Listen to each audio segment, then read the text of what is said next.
जब एसपी आरती मैडम साधारण कपड़ों में बाजार जाती हैं, तो देखती है कि एक बुजुर्ग महिला और उसकी जवान बेटी को इंस्पेक्टर के साथ कुछ पुलिस वाले उनको मार पिट रहे हैं और उनकी सब्जी से भरी ठेले को उलट पलट कर रहे हैं।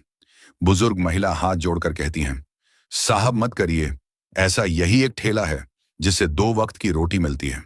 लेकिन बेरहम इंस्पेक्टर समझने को तैयार ही नहीं था। उल्टा गुस्से में चिल्लाता है, यहाँ ठेला लगाने की इजाजत नहीं है। आज के बाद तुम दोनों को यहाँ ठेला लगाते देख लिया तो सलाखों के अंदर डाल दूंगा। इतना कहकर वो लोग वहां से अपने अपने बाइक पे बैठकर वहां से चले जाते हैं। यह दृश्य देखकर आरती मैडम का चेहरा सख्त हो जाता है, लेकिन वो बिना कोई हड़बड़ाहट दिखाए उन माँ बेटी के पास जाती हैं।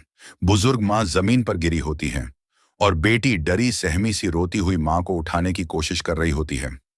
आरती मैडम धीरे से पूछती हैं, माँ जी, क्या हुआ? ये पुलिस वाले आप लोगों के साथ ऐसा क्यों कर रहे थे? बुजुर्ग महिला गुस्से भरी आवाज में कहती, जाओ यहां से, तुम क्या ही कर लोगी? जानकर आरती मैडम कहती है, माँ जी, मैं आप दोनों की मदद करूंगी। बताइए वो क्यों ऐसा कर रहे थे? बूढ़ी माँ कांपती आवाज में कहती है, क्यों हमारी गरीबी का मजाक उड़ा रही हो बेटी? जो बड़े बड़े अफसर हमारी मदद नहीं कर पाए, वह तुम कैसे कर पाओगी? भगवान ने हमारी किस्मत ही ऐसी बनाई है, चले जाओ यहां से। आरती मैडम अपनी पहचान बतानी चाहिए, लेकिन कुछ सोचती है और वहां से जाने लगती है। कुछ समय बाद वही जगह माँ बेटी टूटे हुए ठेले के पास बैठी होती हैं। माँ अभी भी आंखें पोंछ रही होती हैं और बेटी चुपचाप सब्जियां बटोर रही होती है। तभी एक नौजवान लड़का पास आता है, कहता है, माँ जी, सुना है हमारे जिले में एक नई एसपी मैडम आई हैं। आरती मिश्रा बहुत कड़क हैं, लेकिन गरीबों की सच्ची दिल से मदद करती हैं। आप चाहो तो उनके पास जाइए, सुना है किसी को भी यूं बेइज्जत नहीं होने देती। बुजुर्ग माँ थकी हुई आवाज में कहती हैं, बेटा, बहुत देख लिए, अफसर कौन सुनता है हमारी? लड़का गंभीरता से जवाब देता है, मां जी, एक बार मिल तो लीजिए। कहते हैं वो भी हमारी तरह ही सादा जिंदगी जीती हैं, बाजार में लोगों के बीच घूमती हैं। आप खुद देखोगी तो यकीन आ जाएगा। माँ बेटी एक दूसरे को देखती हैं। बेटी के चेहरे पर हल्की सी उम्मीद की झलक आती है। फिर एक दिन वो बुजुर्ग माँ और उसकी जवान बेटी उनके दफ्तर पहुंची। उनके चेहरों पर डर और आंखों में आंसू थे। जैसी उनकी नजर एसपी मैडम की तरफ जाती है, तो बुजुर्ग महिला और उसकी बेटी हक्का बक्का रह जाती हैं। उनके होश उड़ जाते हैं। आरती मैडम खाकी वर्दी में मेज के पीछे कुर्सी पे बैठी थी। चेहरा गंभीर है, लेकिन आंखों में आत्मविश्वास। एसपी आरती मैडम उनको बैठने को कहती है। आइए मां जी, बैठिए। कल आपके साथ हुई जुर्म को मैंने अपनी आंखों से देखा, जो मुझे बहुत दुख हुआ। बुजुर्ग महिला कहती है, मुझे माफ कर दो मैडम, मैंने आपको कल नहीं पहचाना। आप हमारी मदद करने आई थीं और हम अभागन आपसे दूर व्यवहार किया। मैडम बोली, कोई बात नहीं मां जी, ऐसी बात मत बोलिए, मैं आपकी बेटी समान हूं। इस बात को सुनकर बुजुर्ग महिला के आंखों में आंसू आ गया और उन्होंने बताया, मैडम, हम जब बाजार में सब्जी का ठेला लगाकर सब्जी बेचते हैं, तो वो इंस्पेक्टर सब्जी लेने आता है और बिना पैसा दिए चला जाता। हम जब उसका विरोध करते हैं तो बोलता है, तुम्हें और तुम्हारी बेटी को जेल में डाल दूंगा।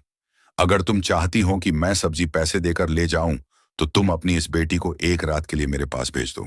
इस बात को जैसे ही आरती मैडम सुनती है, तो उनका होश उड़ जाते हैं और उनकी आंखें लाल हो जाती हैं और गंभीर आवाज में बोलती है, इनके खिलाफ कंप्लेन क्यों नहीं लिखवाई?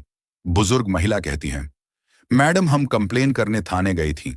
वहां का दरोगा हमें और हमारी बेटी को धक्के मारकर निकाल दिया और बोला, आज के बाद इनकी कंप्लेन लिखवाने आई तो तुम मां बेटी को सलाखों के अंदर डाल दूंगा। जाओ यहां से, भागो। इस बात की खबर इंस्पेक्टर को हो गई कि मां बेटी उसके खिलाफ कंप्लेंट करने के लिए थाने गई थी। इसलिए गुस्से में कुछ पुलिस वालों के साथ आया और हमारे सब्जी वाले ठेले को तोड़ा और हमें और मेरी बेटी को मारा। आरती मैडम गुस्से में बोलती है, मैं उनके साथ वो हाल करूंगा जो आज तक किसी ने ऐसा नहीं किया होगा। बुजुर्ग मां से कहती हैं, आप लोग जाइए, मैं कल बाजार मैं आपसे मिलती हूं। अगले सुबह आरती एक गांव की महिला बनकर गई। न कोई मेकअप, न कोई पहचान। सामान्य लाल कलर की सलवार सूट पहनकर उसी मां बेटी के ठेले के पास चली जाती है और उनसे कहती हैं, आप लोग घर चले जाइए, मैं सब्जी बेचती हूं। मां चौंकती हैं, पर मैडम, आप क्यों करेगी? ये सब लोग क्या कहेंगे? एसपी मैडम बोलती हैं, मां जी, पुलिस के बर्दिए में छिपे उन गुंडों को सबक सिखाना है, इसीलिए आज मुझे सब्जी बेचने दीजिए और आप घर आराम करिए। फिर माँ बेटी घर चले जाती हैं। एसपी आरती मैडम ठेले के पास आकर खड़े हो गए। ठेले पर बहुत सारी सब्जियां सजी हुई थीं। सब कुछ तैयार था। कुछ ही देर में इंस्पेक्टर मानिक अपनी मोटरसाइकिल लेकर वहां पहुंच गए। उन्होंने मोटरसाइकिल ठेले के पास रोककर तीखे नजरों से कहा, क्या मामला है? तुम यहां तो बुढ़िया और उसकी बेटी रहती थी। वह कहां भाग गई? तुम कौन हो? नई नई आई हो क्या? आरती, जो अभी भी गांव की एक आम महिला की तरह खड़ी थी, धीरे से बोली, मैं उसकी बेटी हूं, इसलिए आज मैं उसके जगह ठेला संभाल रही हूं। इंस्पेक्टर ने घृणित हंसी देते हुए कहा, तो फिर तुम तो अपनी बहन से भी ज्यादा खूबसूरत हो। फिर अपनी आंखों से उसे सिर से पांव तक निहारने लगा और बोला, चलो छोड़ो, ये सब मुझे 1 किलो टमाटर दो और साथ में थोड़ा धनिए की मिर्च भी दे दो। आरती बिना कोई प्रतिक्रिया दिए सब्जी तोलने लगी और चुपचाप हाथ में दे दी। इंस्पेक्टर सब्जी लेकर वापस जाने लगा और मोटरसाइकिल स्टार्ट की। तभी आरती सख्त आवाज में बोली, रुको, तुमने अभी तक सब्जी का पैसा नहीं दिया। पैसा दो, ऐसे नहीं चलेगा। इंस्पेक्टर नाराज होकर बोला, किस पैसे की बात कर रहे हो? मैं तो रोज फ्री लेता हूं। तुम्हारी माँ और बहन से पूछो, वो कुछ नहीं कहती, और तुम मेरे सामने ज्यादा बात मत करो। फिर वह जाने लगे। तभी आरती तेजी से बोली, आप मेरे माँ से जैसे सब्जी लिए हैं, वैसे निक ने मुझसे नहीं ली। हमें भी सब्जी के पैसे देने पड़ते हैं। हमें भी खर्चा करके सब्जी लानी पड़ती है, और अगर एक दिन भी सब्जी नहीं बिकी तो हमारे घर में चूल्हा नहीं जलेगा। आपके जैसे लोग मुफ्त में सब्जी लेकर हमारे पेट पर लात मारते हैं। यह सुनते ही इंस्पेक्टर का चेहरा गर्व से लाल हो गया। वह गुस्से में आकर आरती से बोला, अगर तू चाहती है कि मैं फ्री में ना ले जाऊं तो तुम्हें एक रात मेरे साथ बितानी होगी। ये सुनते ही आरती मैडम उसके गाल पर जोरदार थप्पड़ मारा। इंस्पेक्टर लड़खड़ा गया, लेकिन खुद को संभाल लिया और गुस्से में कॉलर पकड़कर जोरदार थप्पड़ मारा। आरती कांपती आवाज में बोली, आपने एक महिला पर हाथ उठाकर बहुत बड़ी गलती की है। तुम्हें इसके नतीजे भुगतने पड़ेंगे। इंस्पेक्टर और गुस्से में चिल्लाया, तू मुझे मारी, तेरा इतना हिम्मत अभी दिखाता हूं। फिर उसने आरती के बाल पकड़कर खींचे। आरती दर्द से कराह उठी, लेकिन बाल छुड़ाकर बोली, यह सब बहुत गलत हो रहा है। मैं तेरे खिलाफ रिपोर्ट करूंगी। तूने मेरे से बदसलूकी की है, उसका हिसाब तुझे चुकाना पड़ेगा। लेकिन इंस्पेक्टर अपनी पद की ताकत में मदहोश था। बोला, रिपोर्ट कर, तेरा इतना हिम्मत है? तू एक सब्जी बेचने वाली गरीब भिखारन की बेटी है, और मैं इस थाने का इंस्पेक्टर, मैं तुझे यहीं से उठवा सकता हूं। यह कहकर वह मोटरसाइकिल पर चढ़ गया और स्टार्ट करके चला गया। आरती पहले तो कांप रही थी, फिर भी उसने खुद को संभाला। उसने पूछा कि यह इंस्पेक्टर कितना नीचे जा सकता है। कुछ देर ठेले के पास बैठने के बाद उसने सब्जी वाले को फोन किया और कहा, अब तुम ठेले पर आओ। सब्जी वाली आते ही आरती चुपचाप वहां से निकल गई।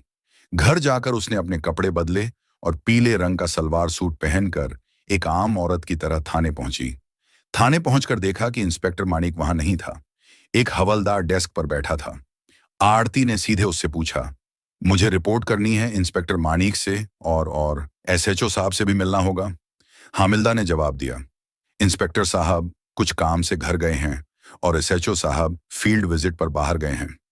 आप चाहें तो थोड़ी देर बैठिए। आरती की आंखों में अब न्याय की आग जल रही थी, और ये आग अब फिर बुझने वाली नहीं थी। थाने में कुछ वक्त बिताते ही अचानक दरवाजा खुला और एसएचओ अमित राणा अंदर आए। भारी कदमों से अंदर आते ही उनकी नजर पीले सलवार सूट पहने उस आम महिला पर पड़ी, जो कोई और नहीं, खुद डिप्टी मजिस्ट्रेट आरती थी। अमित राणा ने सख्त आवाज में पूछा, तुम कौन हो? यहां क्यों आई हो? आरती ने शांत स्वर में कहा, मुझे रिपोर्ट बनानी है। यह सुनकर अमित राणा तंज कसते हुए हंस पड़े। रिपोर्ट बनानी है तो पहले कुछ खर्चा लेकर आए हो? यहां रिपोर्ट बनाने के लिए 10 से 15 हजार रुपए लगते हैं। लाए हो तो निकालो, वैसे भी तुम्हारी रिपोर्ट लिख दूंगा। यह सुनकर आरती का चेहरा गंभीर हो गया और गंभीर आवाज में बोली, किस पैसे की बात कर रहे हैं? रिपोर्ट बनाने के लिए कोई फीस नहीं लगती। आप रिश्वत क्यों मांग रहे हैं? अमित राणा हंसते हुए बोले, किसने कहा तुम्हारी रिपोर्ट मुफ्त बनेगी? यहां जो भी आता है अपनी मर्जी से पैसे देता है, और नहीं दिया तो उसकी रिपोर्ट नहीं बनती। अब तुम्हारी मर्जी। आरती ने गहरी सांस ली, बोली, ठीक है, ये लो 10 रुपए, अब रिपोर्ट लिखो। पैसे लेकर अमित राणा ने पूछा, किसके खिलाफ रिपोर्ट है? आरती गंभीर होकर बोली, इंस्पेक्टर मानिक के खिलाफ। उन्होंने एक सब्जी बेचने वाली औरत के साथ बदतमीजी की है। रोज वो उसकी ठेली से बिना पैसे सब्जियां ले जाते हैं, और जब मैंने विरोध किया तो उन्होंने मुझ पर हाथ उठाया। मैं इसके खिलाफ सख्त कानूनी कार्रवाई चाहती हूं। अमित राणा का चेहरा मुरझा गया। उनके चेहरे पर डर साफ दिख रहा था। घबराते हुए बोले, वो तो हमारे थाना के सीनियर इंस्पेक्टर हैं, और वैसे भी अगर कोई फ्री में चीज देता है तो उसमें क्या बुरा है। हम पुलिस थोड़ा ऐसे ही हैं आरती। अब सब कुछ समझ चुकी थी कि ये सिस्टम अंदर से ही सड़ा हुआ है। ये लोग सिर्फ यूनिफॉर्म नहीं पहनते, गरीबों की बेबसी का व्यापार करते हैं।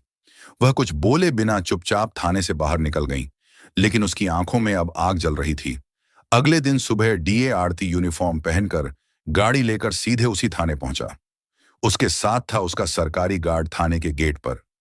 यूनिफॉर्म में उसे देखकर पूरा स्टाफ दंग रह गया। अंदर इंस्पेक्टर मणिक और एसएचओ अमित राणा दोनों मौजूद थे। उनके चेहरे पर डर साफ दिखा जब उन्होंने उस लड़की को देखा जिसे उन्होंने अपमानित किया था। लेकिन आज वह कोई आम महिला नहीं है, वह जिले की डीएम थीं। घबराकर दोनों ने एक साथ कहा, आप कौन हैं और ये यूनिफॉर्म क्यों पहनी है? आरती की आंखों में अब एक अधिकारी की गरिमा झलक रही थी। गंभीर आवाज में कहा, यूनिफॉर्म नहीं दिख रही? मैं इस जिले की डीएम आरती हूं, और अब मुझे सब पता चल गया है कि इस थाना में गरीबों को कैसे डराया जाता है, उनसे पैसे कैसे वसूले जाते हैं, और कानून के नाम पर अत्याचार कैसे किया जाता है। दोनों के पैर जमीन से कट गए।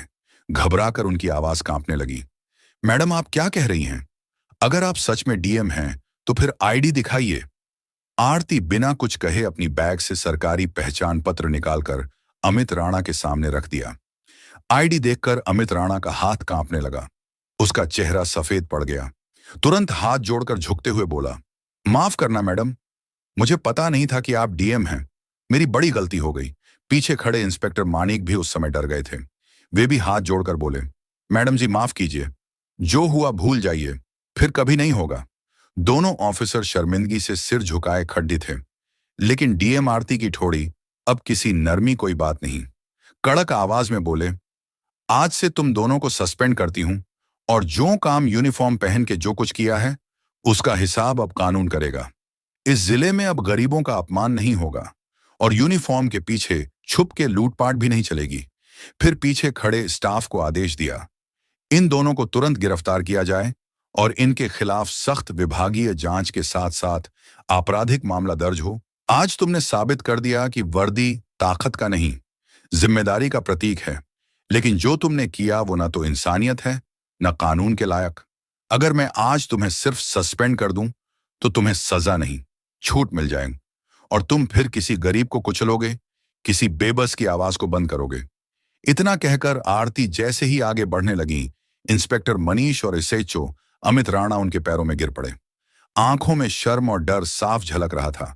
मैडम, एक आखिरी मौका दे दीजिए, हम सच में बदल जाएंगे। अमित राणा गिड़गिड़ाया, माफ कर दीजिए मैडम, वादा करता हूं आगे ऐसी गलती नहीं होगी। अगर दोबारा कुछ किया तो जेल भेज देना। मनीष ने सिर झुकाते हुए कहा। आरती कुछ पल शांत रही, फिर गहरी सांस लेते हुए गंभीर स्वर में बोली, तुम्हें माफी नहीं, इंसाफ मिलेगा, लेकिन कानून के दायरे में आज से तुम्हारे खिलाफ केस दर्ज होगा। अगर तुम्हारी नीयत सच में बदल गई है तो अदालत में साबित करो। कानून सबके लिए एक जैसा है, अफसर हो या आम आदमी। उनके शब्दों ने थाने के हर कोने में गूंज छोड़ दी। आरती ने जाते जाते पूरे स्टाफ की ओर देखते हुए कहा, पुलिस की वर्दी डराने के लिए नहीं होती, भरोसा दिलाने के लिए होती है। जब तक इस वर्दी को पहनने वाला इंसान खुद इज्जत देना नहीं सीखेगा, तब तक इस वर्दी की इज्जत भी नहीं होगी। बाहर निकलते ही पूरा थाना शर्म में डूबा हुआ था। लेकिन उस दिन के बाद बदलाव साफ दिखा। अब न रिश्वत चलती थी, न गरीब की आवाज दबती थी। सब्जी बेचने वाली महिला फिर से मुस्कुराती दिखती थी। अब उसे पुलिस का डर नहीं, भरोसा होता था। यह कहानी बताती है कि जब सत्ता में बैठा व्यक्ति ईमानदारी से न्याय करता है तो पूरा सिस्टम बदल सकता है, और वर्दी की असली पहचान उसके कर्मों से होती है, न कि पद से। अगर ये कहानी आपको पसंद आई तो इसे जरूर शेयर करें, ताकि हर किसी तक ये संदेश पहुंचे कि अन्याय करने वाला अफसर भी सजा का हकदार होता है और कानून सबके लिए बराबर होता है।